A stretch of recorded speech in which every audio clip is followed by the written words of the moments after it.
Welcome to the Feel Your Best Formula podcast. Are you over 40 and tired of struggling with your weight, dieting, and constantly feeling like you're starting over with nutrition and fitness? Do you wish you had more energy? Do you want to lose weight and finally keep it off for good? I'm Lil, a certified nutrition coach and former registered nurse. I too have been there, and at the age of 44, I decided I was done with fad diets and chasing a lower number on the scale. I was so tired of constantly starting over and wondering why I couldn't get lasting results. I became a nutrition coach and created the Feel Your Best formula for women who want to build muscle, lose fat, and keep it off for good. If you're ready to build a better relationship with food, the scale, and your body, let's build your formula for feeling your best. If you're new here, make sure to check the episode details for the link to my newbie starter guide. You'll receive an email straight to your inbox with everything you need to start building your Feel Your Best formula. I'm so glad you're here. Now let's dive into today's episode.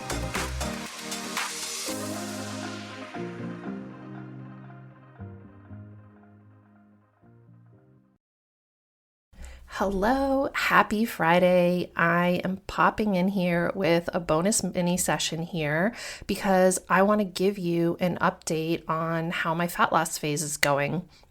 Now, the reason I'm sharing this is because it's been exactly 1 month. I'm recording this on Wednesday, October 4th, and you'll be listening to this on Friday, October 6th. And I started my fat loss phase on September 5th. So it's been exactly a month, and I've had so many great takeaways just in this 1 month period that I feel are really valuable to share with you. I want to be really, really clear. Number one, my business as a nutrition coach, I do not want it to be connected with me saying to you, look, I did this, you can do it too. You could copy exactly what I'm doing. I shared a blog post a couple of weeks ago where I shared exactly what my plan is for my nutrition and fitness this fall.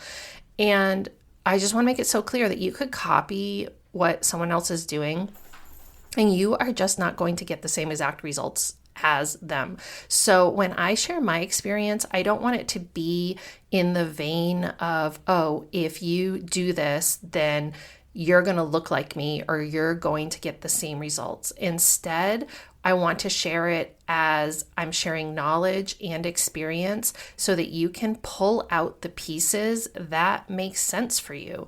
Because as you know, around here, it's all about building your formula for feeling your best. And I always feel there is something to be learned from other people's experiences, but what works for me may not work exactly for you. And when it comes to bodies and, quote, getting results, one reason that you're not going to get the same results as if you copy what someone else is doing is because genetically we're all different. And when I entered this fat loss phase, one reason I'm doing it is I just want to see this muscle that I have built over the last 2 years. I did a really quick mini cut in, I believe it was the end of May through June, just to play around with things. And I wasn't really in it 1000% at that point. But when it came to September, I was so ready because I've gotten so strong. And along with that muscle, you do have to expect that there's going to be a little bit of body fat that comes along with it. It's just the nature of how things work. So in order to build the muscle, you've got to eat. You've got to eat at least in maintenance. And now that I'm ready to lose the fat, it means that I'm eating in a calorie deficit. And when it comes to genetics, all of us store body fat in different parts of our body, whether you're a man, a woman, it doesn't matter. Your genetics are going to determine where your body stores fat. And for me, I'm curvy and my body loves to store fat in my stomach and my hips in my butt and a little bit in my thighs. But just that, if you think of a body, you think between like the waistband of your pants and where shorts end, that is where my body packs on the excess body fat when I gain weight. And this is the area that I specifically want to get leaner in, and you cannot spot reduce. So I know that if I want to get leaner in these specific areas, that I am going to get lean throughout my body. One of the most exciting things about this process is you can already look more toned without even doing a fat loss phase. So those areas of your body, it might be your legs. For me, it's my shoulders and my calves. They already look super cut, super strong, super toned. I don't look bulky, but they already look that way because I've been building muscle without even trying to shed the fat. So that to me is so exciting because I know doing my calorie deficit that I'm just going to see more results like that through my body. I want to be really clear. I don't have to do this. I am perfectly happy with my body. If I was not ready to do this physically and mentally, as I was not ready to do this a year ago, 2 years ago. My life was very stressful and chaotic during that time, and it would not have been the right time for me to attempt fat loss. But it, however, was the perfect time for me to focus on getting stronger, which built my confidence and had so many positive effects on my physical and mental health. The other thing about a fat loss phase is it's temporary. I know that as women, we are constantly told that we should be on a diet, that we should be living life on a diet. But once you understand that during a fat loss phase or a diet phase, it's not really the greatest thing for your overall, the way you feel, then it isn't something that we should be striving to constantly be doing. And I will not be in this fat loss phase for more than 8 to 12 weeks. I'm going to reassess in another 4 weeks and decide, am I going to do another 2 weeks? Am I going to do another 4 weeks? Because it's really important to understand that you don't want to get to a point where your body enters metabolic adaptation. And this is what happens when you over diet and you're always on a diet and you're always cutting your calories and you're skipping meals and you're trying to eat less and less, is your body adapts. And what it does is it slows down. It tries not to burn off the energy as quickly because it's trying to get your body through a starvation phase, which is just an adaptation that humans developed to literally survive since the beginning of time. However, if you continue to diet and diet and diet, it means that your body requires less and less and less calories to lose weight, and it becomes stagnant and you're hungry all the time. And obviously you can't build muscle like this, and it's just a big mess.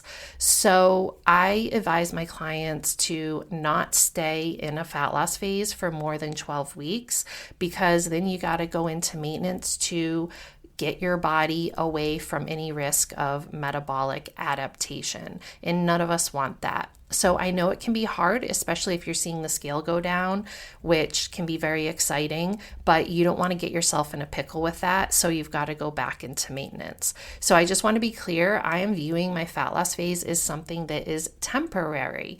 And because I'm viewing it as temporary, and I know I'm not going to be in this phase forever, number one, I want it to be effective. I want to get it done. I want to get the results that I'm looking for, and then I want to have it be over. Get in, get out. And so that means I want to make sure I'm doing everything I can to get the most out of it. I don't want to be kind of sort of doing it. I don't want to be wishy-washy. I want to be very clear. These are the foods I'm eating. These are the habits that I'm maintaining during my fat loss phase. And I'm doing this, and it's not going to last forever. It's not how I want to live my life. There are sacrifices that need to be made, but I'm doing them so that I can get the best results possible during this 8 to 12-week period. And then I can go back into maintenance, which is so enjoyable. So during this time, I kind of wanted to share with you some tips on how I'm eating, things that are working for me, and maybe these are some ideas that you could use, and some of my own experiences, the things that aren't so great about a fat loss phase that you really have to make sure you're in the right mindset to overcome them, or your fat loss phase could just turn into a big puddle of a mess. So number one, things that are really working for me are number one, tracking. That means the night before I sit down for 5 minutes, or I'm going to be honest, sometimes the day of, and I just see like, what are the foods in my fridge? What am I eating today? Breakfast, I don't worry about. I am very consistent in my breakfast. I kind of go through phases with my breakfast where I eat certain things almost every single day for a few weeks, and then I rotate back to something else that I like, because I am someone that gets kind of bored if I have something for a really long amount of time. But I don't know. I just go in these phases with foods. And right now I'm really enjoying whole grain toast with butter and jam as my pre-workout. And that's something that I really enjoy. Sometimes I have a Rice Krispie treat as my pre-workout. I might have like a little piece of pound cake or something as, what I have before my workout. But I'm usually pretty consistent in what I'm having for a good couple weeks, and then I will change things up again. For breakfast, I'm really enjoying eggs, the Quaker brown sugar, I think it's brown sugar maple packets. Those are just so easy to heat up in 3 minutes. I'll have some protein yogurt and a protein shake with it, maybe some fruit, and that's been a go-to breakfast during this time. So has avocado toast with eggs. And I make sure that I'm leaning into having a really high fiber, high protein breakfast. My breakfast is anywhere from 350, 400, 500 plus calories, so that I really start my day off strong. I rarely need I don't think I ever need a morning snack, because I eat such a filling breakfast that it takes me through to 12 p.m., 12:30, 1 o'clock before I'm even thinking about lunch again, because I'm so full and satisfied. Then for lunch, I've been having usually leftovers from dinner the night before. And another thing that I've been doing is having salad, and then just kind of grabbing veggies, lean protein, things like that in the fridge. I love pickled beets. That's something I love to add to my salads. And making sure, again, that I'm getting a really solid amount of protein. I generally have anywhere from 30 to 50 grams of protein per meal. And I only have one snack per day, and that's either a protein yogurt or a protein shake that has about 20 grams of protein. And again, this is because I'm eating really filling meals that have a good amount of protein and a good amount of fiber. So they're keeping me full for longer. And then for dinner, during this time, I'm not doing casseroles. I'm not really doing soups. I did make a lentil soup at one point, which was delicious, but I found it really difficult to track. And I said, you know what, I'm going to wait until I'm back in maintenance before I'm doing soups, casseroles, things like that, because it can just make things that much more difficult. And like I said, with a fat loss phase, you want to get in, get results, and get out. And the easier you can make this on yourself, the quicker your fat loss phase can be. So honestly, for dinner, what we've been doing is just your kind of standard protein, carb, veggie dinner. And for example, last night we had marinated flank steak, grilled potatoes, and what did I have for the veggie? Oh, I had grilled bok choy. And it's so filling, it's so delicious, and it's so easy to track when you have those separate components of your meal. And that's what I like to do. I like to keep things simple during this time. So having just a really typical dinner where you have, a meat, a starch, and a veggie, or if you are a vegetarian, maybe you could do a stir fry with tofu or tempeh in veggies with brown rice or something like that. And we're not eating the same thing all the time, but we are making sure that it's really simple. Oh, and I'm saying we because my husband and I are doing this together, and it has been really, really fun because we haven't really done anything together like this in a while. We tend to not be on the same schedule with these things. So it's really working well for him. He is down 9 pounds of body fat, and I am down 4 pounds of body fat. So often men, for some reason, tend to lose body fat a little bit easier than women, but he's also quite a bit larger than me. He has a ton of muscle, and his body's metabolism just is probably a little bit more effective. And for me, I'm perfectly happy to lose 4 pounds. That means 1 pound per week of fat. And honestly, in the past, I would always be trying to lose 6, 8, 10 pounds in a month when I did a weight loss phase. And now I know that that is silly and stupid, because when you lose weight the wrong way, you're also losing muscle and all kinds of things above and beyond fat, and fat is just part of it when you go into a restrictive diet and have very rapid weight loss. And I am actively working to maintain that muscle that I've worked so hard for, and I'm maintaining it during this fat loss phase. I'm maintaining my strength.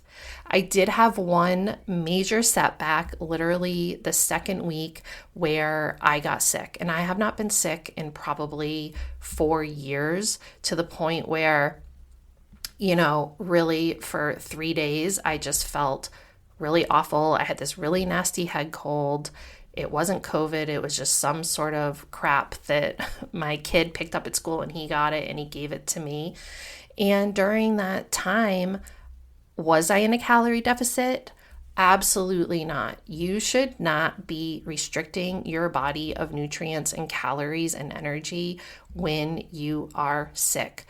I knew that during this time, it was just important for me to eat foods that felt good, that nourished my body, make sure I was having lots of liquids. I craved a lot of carbs during that time, and I pretty much just ate what I wanted. I ate ice cream because I had a really bad sore throat, and I just said, I know that taking care of myself will make it pass quicker, and I'll get right back to my deficit when my body is ready for it. So I have lost 4 pounds of body fat while also being sick for 1 week of this process and eating basically whatever I felt like during that week.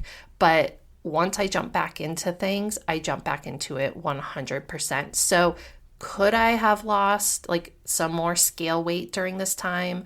I suppose it is possible.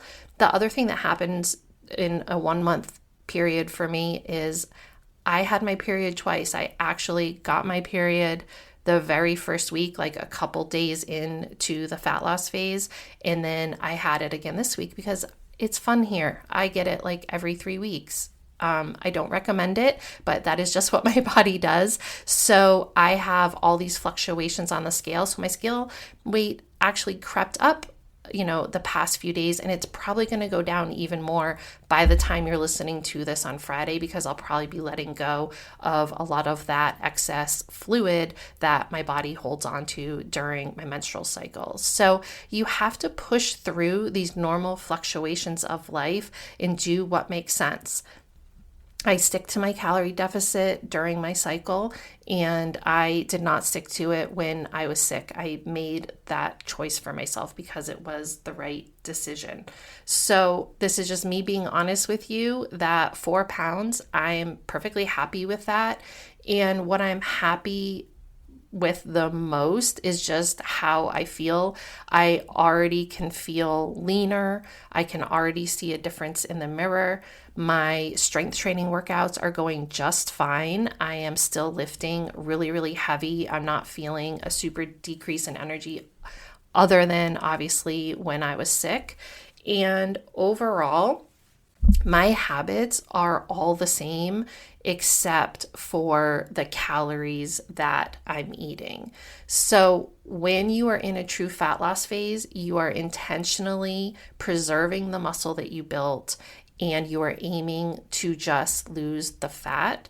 So a normal expectation during this time, because you're not giving your body all of the energy that it needs to maintain your current weight and you're trying to have the fat go down, is it can be a normal expectation that you may not have strength gains during this time. You may have days when you just don't feel as strong during your workouts and you have to go a little bit lighter, and that is totally normal in a fat loss phase. This is the way I think about it. When I am in maintenance with my calories and my nutrition plan, I am looking for strength gains. And when I'm in a calorie deficit, I am looking to maintain my muscle strength, but I am looking to lose body fat. So whichever phase you're in, you are maintaining one thing and you are either gaining or losing the other. Does that make sense? So you have to understand it's like a seesaw here, and you have to have one goal that you're focusing on at a time, and having the patience to work through the process to make progress to a point where you can actually notice a difference in either direction is so important. That's why I said I spent the vast majority of 2 years doing strength training without trying to lose weight at the same time. I thought I would share with you some foods that are being really helpful for me right now. I already shared with you kind of what a day of eating typically looks like, but the foods that are working for me, and you're going to be shocked because you know I hate chicken, but I have worked so hard to figure out how to like chicken. It is the best way to get protein pound for pound, or say gram for gram. Chicken is such a great source of protein, and I decided to put on my big girl pants and just figure out a way to make chicken that would help me reach my goals faster. And what I do is I just take chicken breast, I slice them in half, I pound them out so they're the same thickness, and I use Cavender's Greek seasoning with some lemon juice, let that marinate for a bit, and then I throw it on the grill, and that, to me, the flavor just really works for me. So that is something that I have been eating a lot of, is grilled chicken, also grilled steak, grilled pork chops, or in the slow cooker, I did this chicken with gravy recipe that was so delicious, and that is something that I'll definitely be continuing to do through the winter. But bottom line, having chicken on hand is so helpful, especially if you are just struggling and things get out of hand and you don't have time to really prep a meal or cook. Then having a nice sort of backup of grilled chicken or slow cooker chicken has been really, really helpful for me. I always have eggs. I don't really do egg whites. I'm not a big fan of egg whites, so I haven't used egg whites at all during this time, but I know that's something that a lot of people find helpful. I'm always having my protein yogurt, my Oikos Pro, which is 20 grams of protein per serving. That is my go-to. I put some high fiber cereal in it, and that is like such an easy way to hit that protein and fiber goal, and just love it. It's like a protein and fiber bomb in my day. I know it's going to help me check the boxes, and I love how it tastes. Also, I do typically have a protein shake at least once per day, but we ran out of protein powder because of an issue with my credit card. Long story, but I needed to get a new credit card and I forgot to update my credit card, so my protein powder did not ship to me. So I actually went a week and a half with no protein powder, and it was totally fine. I have plenty other sources of protein that I've been using.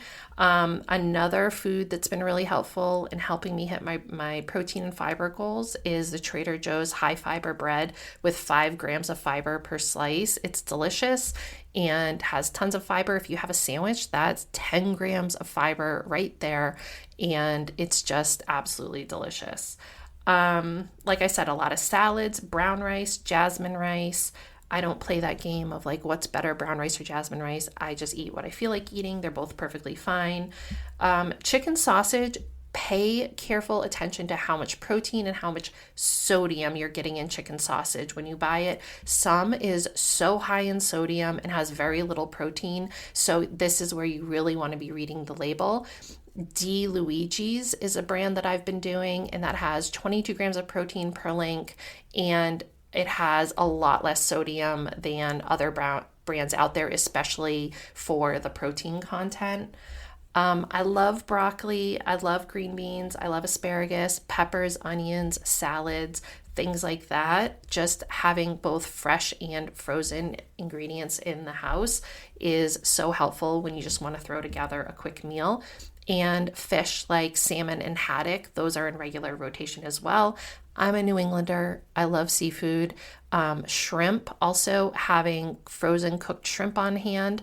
Shrimp cocktail makes the perfect high protein snack, or even just having some cooked shrimp with a meal. That has been really helpful for me recently. I cooked up a package of ramen and had some and defrosted some frozen shrimp to have with it with some pea pods. Perfect, quick and easy meal right there. Some of the negatives that I've experienced during this fat loss phase, which is just a reminder that this is why we should not be living our life on a diet, is sleep. I definitely notice a lower quality of sleep when I'm in a calorie deficit. I don't sleep as deeply. I have a harder time falling asleep. I'm much more tired when I wake up. When you are nourishing your body in maintenance phase, you are giving your body everything it needs and allowing your body to calm down and sleep deeply. And when you're dieting, you are kind of taking away something that can be very soothing for your overall system, which is energy, and it just can have a negative effect on your sleep. So I'm definitely noticing this. And honestly, if I only stick to my calorie deficit for 8 weeks, it's going to be the sleep factor that is the reason that I stop, because I have found it to be the least enjoyable part of the process. Hunger has not been that bad because I focus on high protein, high fiber meals. I do get hungry in the afternoon between lunch and dinner, and that's often where I'll have a protein shake or protein yogurt to tide me over.